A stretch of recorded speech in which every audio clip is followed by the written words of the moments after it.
Talafalava o se whapoponga talafowa le video sa momole neas whareile. I ripoti o pitara tamai o Amerika ma sa e tūtu tonu, wa whaeroa mai ripoti le CNN, e le 11 māriria Israelu ma le Hezbollah, i le se fulu waso le a tau fia i pita winga, au leo ma ripoti mai ua tua ia le amia le panona, Israelu i le solia o le amarienga, o na olo feta ua ina le whaia pea o oso whainga i reitu i saute o le panona.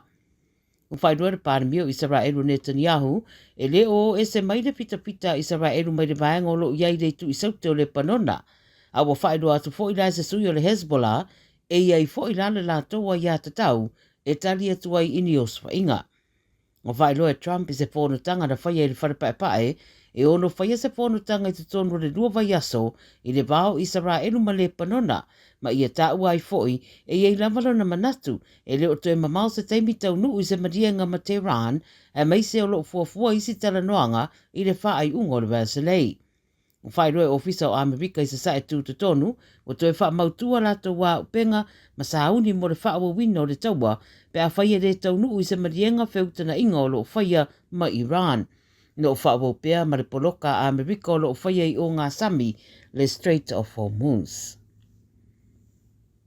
O le sogo tura i elfa msinonga le i fita au stadio Ben Robert Smith e whinau mo le talaino i tua mai le wharepui. O lo te ena e lo ia le malo le ata alosanga, o no lo tua ia i lo na awhia le ngai i mōri mau o le witness tampering i tausanga watua nai. O Ben Robert Smith, fasu fitu tausanga, sa po ina leo i le aso fitu le masina nei, ma mōri e le fasio tio tanga te toa lima, sa ilalo le wapa ainga a o iai Afghanistan, i le vāle rua afmaleiva ma le rua afesefuru ma le rua. Fina wane ana lo ia e te tau na te tala i tua se i tau fau i tū mō lana tali atu, i mata upolo o au fiai, e maise, e aona sira le whaamasinonga, o whaasala launga whalawa i tele whaatatau le mata upole nei, e ono whainga tai fo i ona whaatino le whaamasinonga o Robert Smith, i se tūlanga tala whea ngai e te tau wai. O lo whaatadia nei la se whaai unga le whaamasinonga po le whaamasino i le tāro sanga ale li fita. O lo mautu pere fina ngalo le pare mio New Zealand o Christopher Luxon, o lo iei lava le lango ato atoa lana vaeng whai a te ia. I ptira vei New Zealand i le so sana whaamtalanga na whai e lau tūstala i Waikato, i na uafasiri ngia de tūranga le lana taita inga, i e tā wai, o lo o tele lona whaatuatuanga o lo ia te ia le lango lana vaeng whai le caucus. Tā u foi le ripoti lava lea se whaamtalanga mai leisi sui o le vaeng whai o Chris Bishop, na ia te ena ini whaamatalanga e whaatatau i le ono whina wai mō le tofi taitai. Pa mai Bishop, masalo ni whaamatalanga e afua mai i tala whea aveai. Na whaelo fo i le sui taitai o le National o Nicola Willis o ia o lo lango ato toa foi i a Luxon.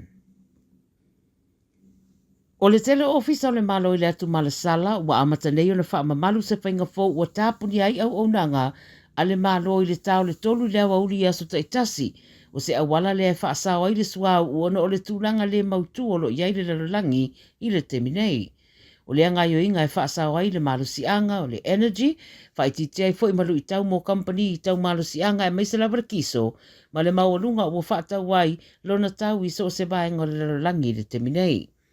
O le fuafuanga la nei wa whaia le Marshall Islands, ma lana whai ngā malo e moana au nanga e le mo mia i te mi uma, non-essential services. O lo whaua pia au nanga e peo na masani ai, se i vanga nale i tu lai tasi le wa whai titia mai ei te mi whai ngā ruenga, mō nisi nei o au nanga.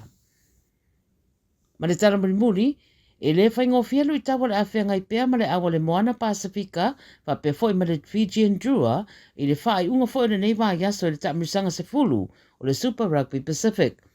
O le Waratahs leo le awhitaui ma le Moana i le Malai Sini i le Poana nei, a le Fijian Drua e whitaui ma le Brumbies i le Malai Brisbane i le Poa Taiao. E le opose lilo i le nei wā yaso i le telo tala whea vea i e tusa o lui tau, o whea ngai makalapu nei e lua i tua mai o le Malai mai se lava i le Moana, pe i ta ia o peo na tau lai tamata a alo i le whai unga o lātou tau mo whainga, e mai se ta alonga i lunga o le Malai.